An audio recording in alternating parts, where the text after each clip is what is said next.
ಕಳೆದ ಬಾರಿ ಬರಗಾಲದಿಂದ ಅದರ ಹಿಂದಿನ ವರ್ಷ ಕೊರೋನಾದಿಂದಾಗಿ ಅದ್ದೂರಿಯಾಗಿ ಮೈಸೂರು ದಸರಾವನ್ನು ಆಚರಣೆ ಮಾಡೋದಕ್ಕಾಗಿರಲಿಲ್ಲ. ಆದರೆ ಈ ಬಾರಿ ಅದ್ದೂರಿಯಾಗಿ ಮೈಸೂರು ದಸರಾವನ್ನು ಆಚರಣೆ ಮಾಡಬೇಕು ಅಂತ ಸರ್ಕಾರ ನಿರ್ಧಾರವನ್ನು ತೆಗೆದುಕೊಂಡಿದೆ. ಉದ್ಘಾಟನೆ ದಿನವೇ ದೀಪಾಲಂಕಾರ ಸೇರಿದಂತೆ ವಿವಿಧ ಕಾರ್ಯಕ್ರಮಗಳನ್ನ ಕೂಡ ಆಯೋಜನೆ ಮಾಡಬೇಕು ಅಂತ ನಿರ್ಧಾರವನ್ನು ತೆಗೆದುಕೊಳ್ಳಲಾಗಿದೆ. ಅಕ್ಟೋಬರ್ 3ನೇ ತಾರೀಕಿನಿಂದ 12ನೇ ತಾರೀಕಿನವರೆಗೂ ಕೂಡ ದಸರಾ ಉತ್ಸವವನ್ನು ಮಾಡಲಾಗುತ್ತೆ. ರಾಜ್ಯದಲ್ಲಿ ವಾಡಿಕೆಗಿಂತ ಮಳೆ ಈ ಬಾರಿ ಹೆಚ್ಚಾಗಿ ಆಗಿದೆ. ಕಳೆದ ಬಾರಿ ಬರದ ಹಿನ್ನೆಲೆ ಸರಳವಾಗಿ ಆಚರಣೆ ಮಾಡಲಾಗಿತ್ತು.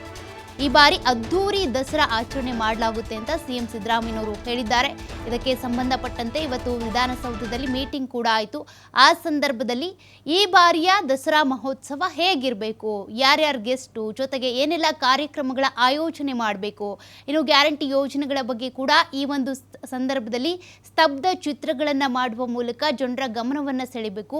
ಜೊತೆಗೆ ಎಲ್ಲ ಬಾರಿಯ ರೀತಿಯಾಗಿ ಮಾಮೂಲಿಯಾಗಿ ಇರೋದ್ರ ಬದಲು ಒಂದು ರೀತಿ ಸ್ಪೆಷಲ್ ಆಗಿ ಈ ಬಾರಿಯ ದಸರಾ ಮಹೋತ್ಸವವನ್ನು ಆಚರಿಸಬೇಕು ಅಂತ ಕೂಡ ಸಿಎಂ ಸಿದ್ದರಾಮಯ್ಯನವರು ಇದರ ಬಗ್ಗೆ ಡಿಸ್ಕಷನ್ ಮಾಡಿದ್ದಾರಂತೆ. ಮತ್ತೆ ಈ ಒಂದು ದಸರಾ ಉತ್ಸವದ ಉದ್ಘಾಟನೆಗೆ ಯಾರನ್ನು ಕರೆಸಬೇಕು ಅದ್ರ ಬಗ್ಗೆ ಕೂಡ ಸಭೆಯಲ್ಲಿ ಸಿಎಂ ಸಿದ್ದರಾಮಯ್ಯನವರಿಗೆ ಈ ನಿರ್ಧಾರ ಬಿಟ್ಟಿದ್ದು ಅಂತ ಕೂಡ ಚರ್ಚೆ ಆಗಿದೆಯಂತೆ. ಒಟ್ಟಿನಲ್ಲಿ ಈ ಬಾರಿ ಅದ್ದೂರಿಯಾಗಿ ದಸರಾ ಮಹೋತ್ಸವವನ್ನು ಆಚರಿಸಲಾಗುತ್ತೆ. ಈ ಹಿಂದೆ ಬರಗಾಲ ಇತ್ತು, ಹಾಗಾಗಿ ರೈತರು ಕಷ್ಟದಲ್ಲಿದ್ದಾರೆ ಅನ್ನುವಂಥ ಕಾರಣಕ್ಕೆ ಅದ್ದೂರಿಯಾಗಿ ಆಚರಣೆ ಮಾಡಲಿಲ್ಲ. ಆದರೆ ಈ ಬಾರಿ ಮಳೆ ಯಥೇಚ್ಛವಾಗಿ ಆಗಿರೋದ್ರಿಂದ ದಸರಾ ಮಹೋತ್ಸವ ಅದ್ದೂರಿಯಾಗಿ ನಡೆಯುತ್ತೆ. ದಸರಾ ಉತ್ಸವ 3ನೇ ತಾರೀಕಿನಿಂದ 12ನೇ ತಾರೀಕಿನವರೆಗೆ ನಡೀತದೆ. 3ನೇ ತಾರೀಕು ಉದ್ಘಾಟನೆ ಆಗ್ತದೆ. 12ನೇ ತಾರೀಕು ಜಂಬೂ ಸವಾರಿ ನಡೀತದೆ.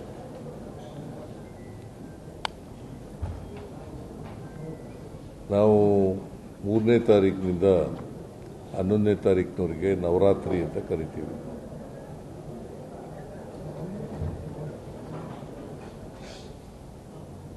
ಮೂರನೇ ತಾರೀಕು ಉದ್ಘಾಟನೆ ಯಾರಿಂದ ಮಾಡಿಸ್ಬೇಕು, ಯಾವ ಗಣ್ಯ ವ್ಯಕ್ತಿಯಿಂದ ಮಾಡಿಸ್ಬೇಕು ಅನ್ನೋದನ್ನು ಇಡೀ ಸಭೆ ಸರ್ವಾನುಮತದಿಂದ ನನಗೆ ಅಧಿಕಾರ ಕೊಟ್ಟಿದ್ದಾರೆ. ನಾನು ಇನ್ನೊಂದು 2-3 ದಿನಗಳಲ್ಲಿ ಯಾರು ದಸರಾ ಉದ್ಘಾಟನೆ ಮಾಡ್ತಾರೆ ಅನ್ನೋದನ್ನು ಘೋಷಣೆ ಮಾಡ್ತೀನಿ. ಒಂದು ಕಾರ್ಯಕಾರಿಣಿ ಸಮಿತಿ ಸಭೆ ಇರ್ತದೆ.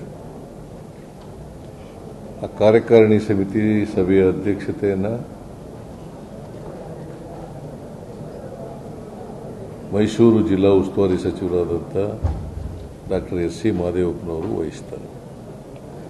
ಈ ಸಾರಿ ದಸರಾವನ್ನು ವಿಜೃಂಭಣೆಯಿಂದ